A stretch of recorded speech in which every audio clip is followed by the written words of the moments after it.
Eh bien ce soir, comme ce sont les 80 ans de l'anniversaire de la naissance de Marcel Delpastre, et que ce 2 septembre, bien plaisamment tombé un vendredi soir, ce qui est un bon jour pour rassembler les gens, on a pensé qu'en sa commune, on pouvait lui rendre hommage. Alors à l'origine, ça devait être surtout des lectures poétiques, et puis chacun disant peut-être ce qu'il avait envie de dire. Et puis entre-temps est sorti un DVD rassemblant des films de Patrick Casals et Christelle Ledortz. Et on a pensé qu'on pouvait faire un ensemble de cette soirée, donc à la fois une projection en première partie et en seconde partie une lecture de texte à 2 voix. Voilà, la soirée, ça sera ça. Une manière de faire voir Marcel, puisqu'elle va être présente sur l'écran, ce qui sera très intéressant et émouvant pour nous. Et ensuite, bien sûr, comme d'habitude, de la donner à entendre, parce que ce qui compte, c'est de l'écouter.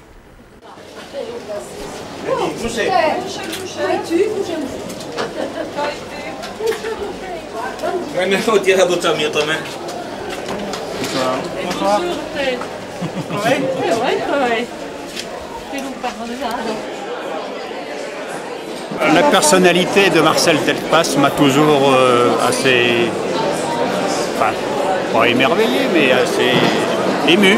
Je pense que c'était une personne une forte personne. Bon. J'avais fait sa connaissance à une émission de Bernard Pivot, un soir où elle passait, où elle avait eu beaucoup de répondants.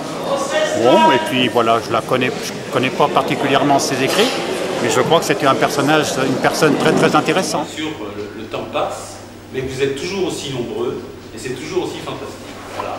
Alors je crois que elle qui croyait à d'autres cieux, elle doit être ravie de savoir qu'il y a toujours autant de monde qui pense à elle et qui est près d'elle autour de sa poésie.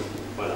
Donc on va d'abord voir Marcel Delpastre à fleur de vie, puis Christelle vous présentera le second film qui est dans ce DVD, qui est au fond, là-bas, le DVD.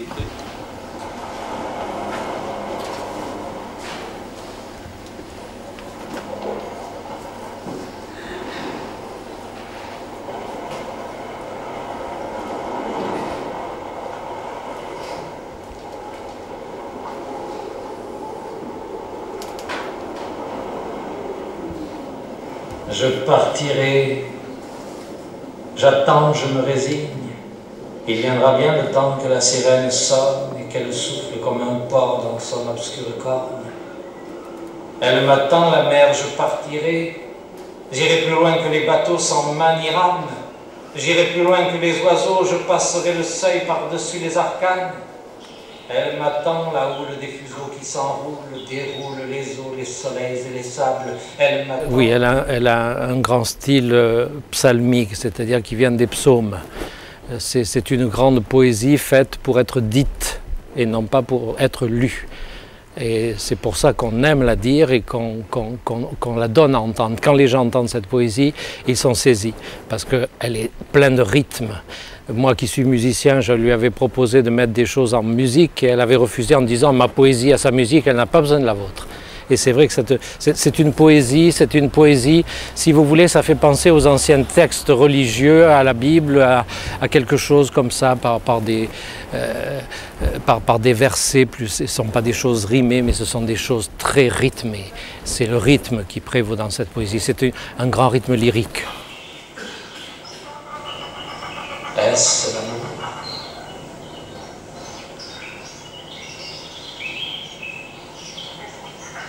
Oui. Naïf, égal niais, j'écris niaisement des choses niaises, le tombeau des ancêtres, choses niaises. Les naïfs surtout. Des chiffres,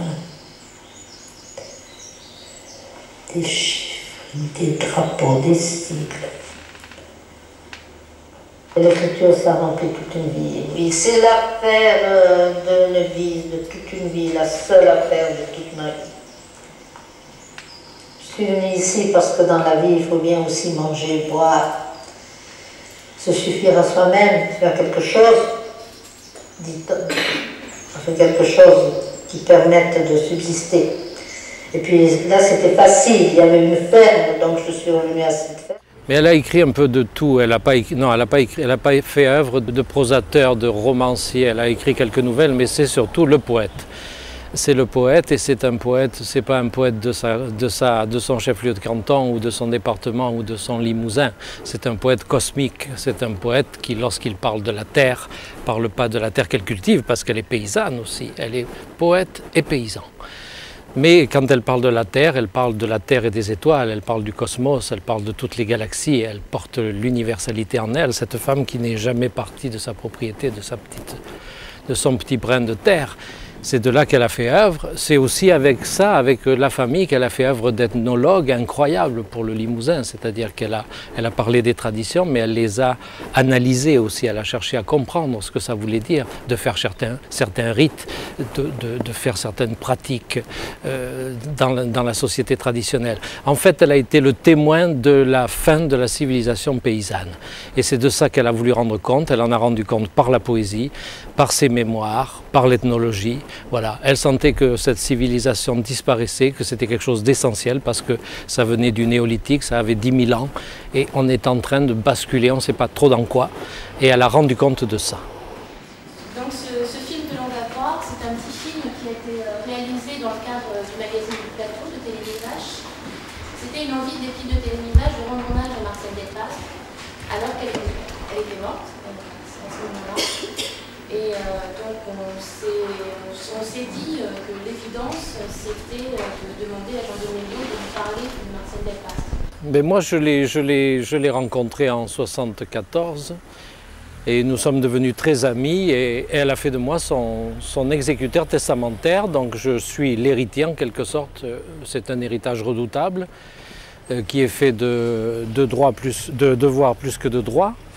C'est-à-dire que mon devoir, c'était d'éditer son œuvre. Ce qui a été fait, c'est-à-dire qu'une trentaine de volumes ont été édités depuis 1998, en 7 ans. C'est énorme, l'essentiel de sa poésie et d'autres œuvres, d'ethnologie, des mémoires, des choses très, très variées. Donc voilà, moi, c'est une longue amitié pour Marcel Delpastre et une profonde admiration pour l'œuvre de ce poète exceptionnel. Et donc j'ai été voir Jean Deméliot plusieurs fois. Et ce que j'ai aimé lorsqu'on a parlé, c'est quand il m'a parlé de sa relation avec elle, de cette amitié qui a duré 26 ans.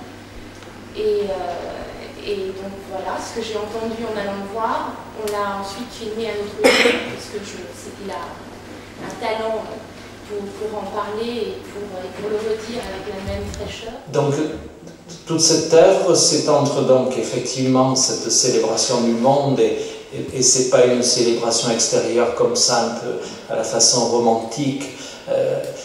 Marcel Delpastre ne regarde pas la création, elle ne regarde pas, elle est partie prenante. Elle est à la fois la pierre dont elle parle, le vent dont elle parle, l'arbre. Et quand elle parle de la pierre, ce qui l'intéresse, ce qu'elle chante, c'est le cri des pierres, c'est le sang des pierres, puisque les pierres ont du sang et elles saignent, elles souffrent les pierres. Elles souffrent comme l'être humain peut souffrir. Et donc il y a cette espèce de célébration de la beauté du monde, parce que c'est extraordinaire, et qu'elle s'intéresse à tout, qu'elle s'intéresse et qu'elle connaît bien les plantes et qu'elle connaît bien les papillons. Elle a une passion pour tellement de choses, tout l'intéresse, tout a un intérêt pour elle dans cette création. Et à la fois, il y a eu Nagasaki, Hiroshima, il y a eu Sodome et Gomorrhe, et puis il y a eu Tchernobyl, et tout ça est aussi présent, et c'est une espèce de grand choc au sein des poèmes entre cette beauté du monde et les malheurs du monde, les malheurs insupportables de cette espèce qui est capable de mener le monde à sa perte.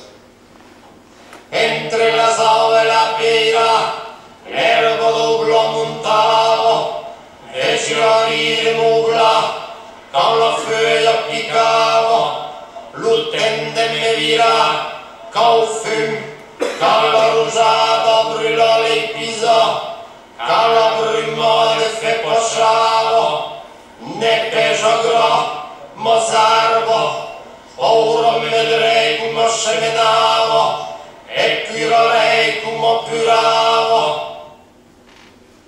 Elle est importante comme auteur d'abord, c'était essentiel et tous les gens qui sont là sont sensibles notamment à sa langue, à l'occitan. C'est notre langue maternelle, cette langue qui est bien malade. Donc elle a porté cette langue à incandescence comme aucun poète en Limousin ne l'avait fait depuis les troubadours, depuis le XIIe siècle. Et ensuite c'est la personne effectivement, on était sensible à... C'était quelqu'un de très accueillant. C'était une vieille fille qui n'était pas du tout bégueule, qui aimait rire. Tous les gens qui ont connu Marcel Delpastre se souviennent de son rire. Elle avait un rire éclatant.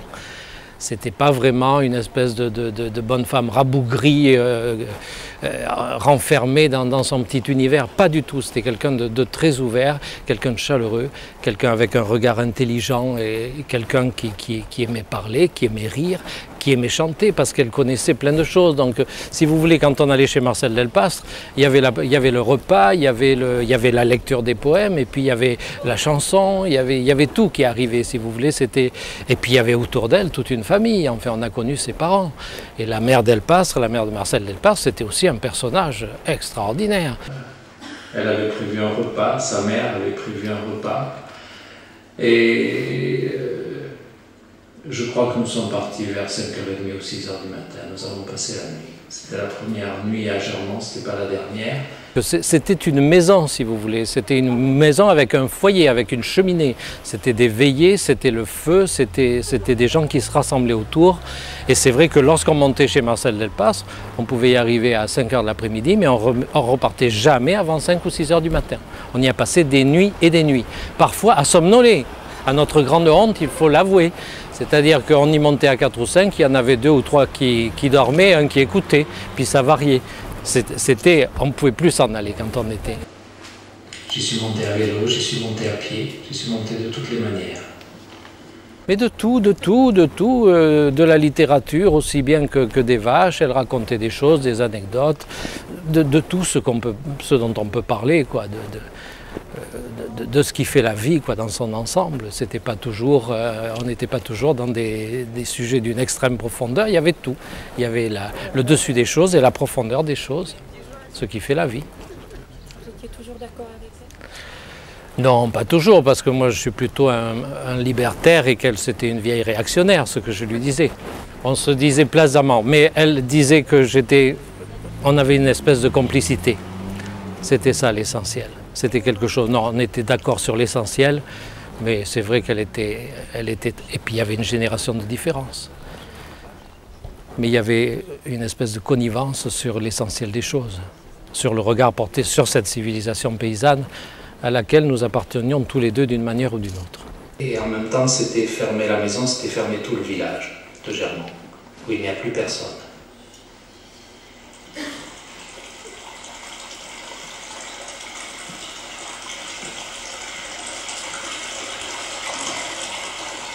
Lo vede,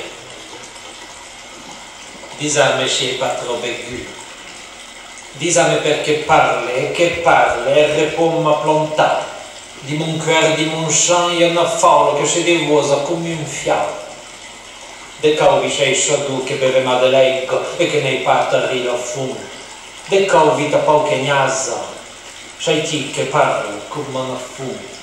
Et elle disait souvent que ce qu'elle cherchait quand même, c'est d'essayer de voir un peu, de voir à quoi ça ressemblait la poésie, de voir la poésie en face. Essayer de voir la poésie en face de son vivant, et elle aurait toute l'éternité pour voir la face de Dieu. Mais ce qu'il importait de voir pendant sa vie, de son vivant, c'était la face de la poésie, voir la poésie en face, voir à quoi ça ressemblait. Et ça veut dire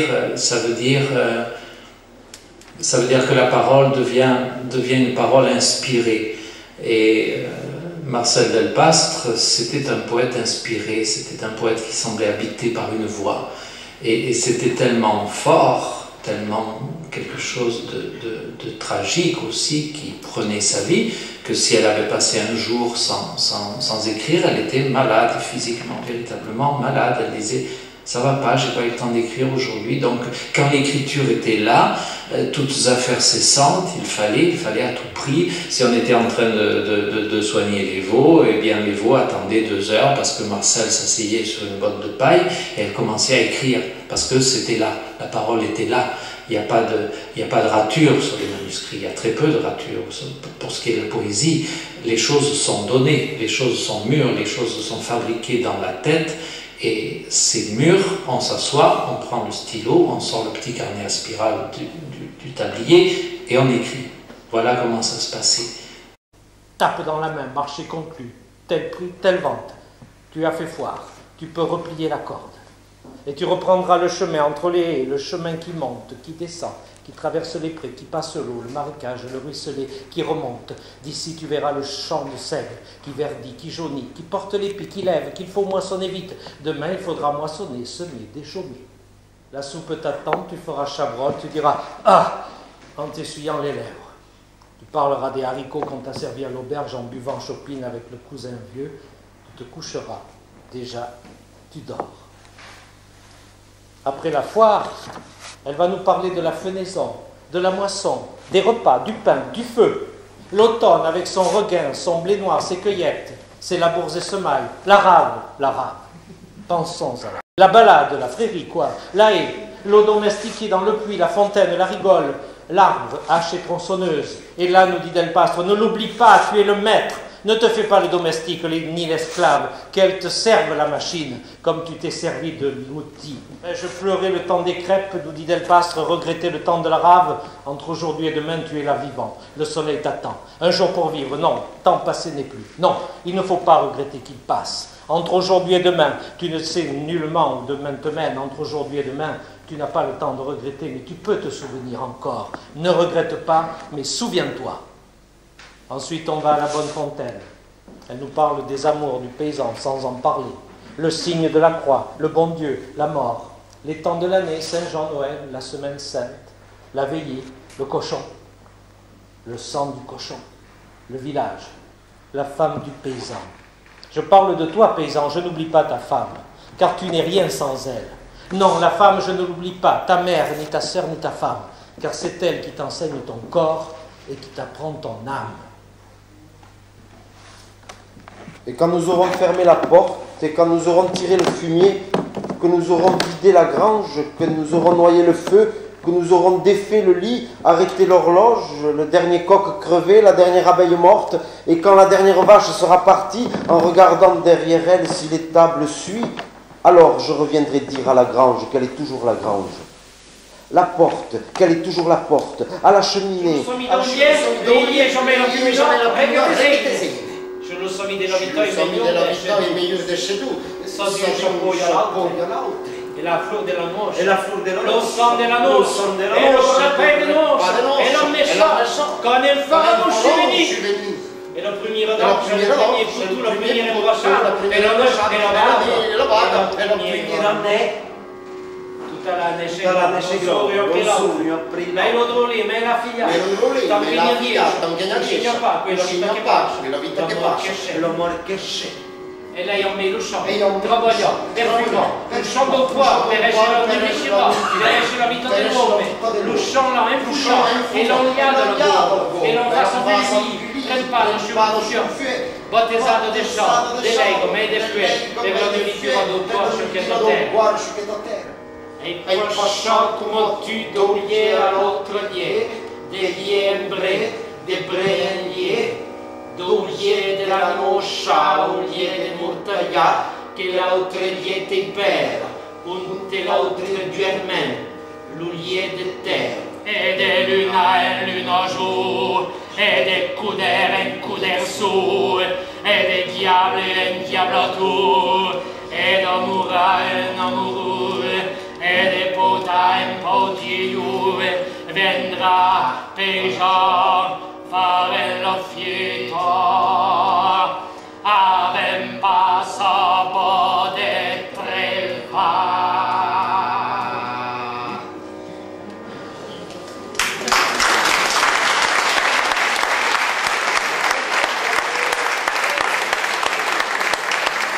Il n'y a pas d'explication. explication. D'abord, on part du rythme de Delpas et ensuite on avait eu idée effectivement de le faire en écho comme ça. Comme une espèce d'écho de toute la parole et d'écho qui parfois, vous avez vu, se rejoignaient. Parfois parce que c'est voulu, parfois parce qu'on le sent tout d'un coup qu'il faut que ça se rejoigne. Et puis la fin, il fallait que ça finisse en apothéose autour d'un bourdon.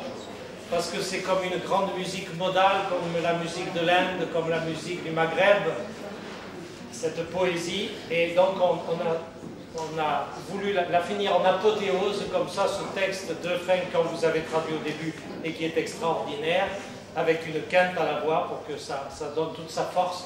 Et c'est vrai que la deux voix à la quinte, c'est plein, on ne peut rien ajouter d'autre. Voilà.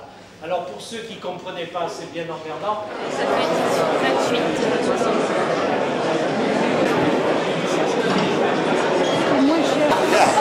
Bonsoir.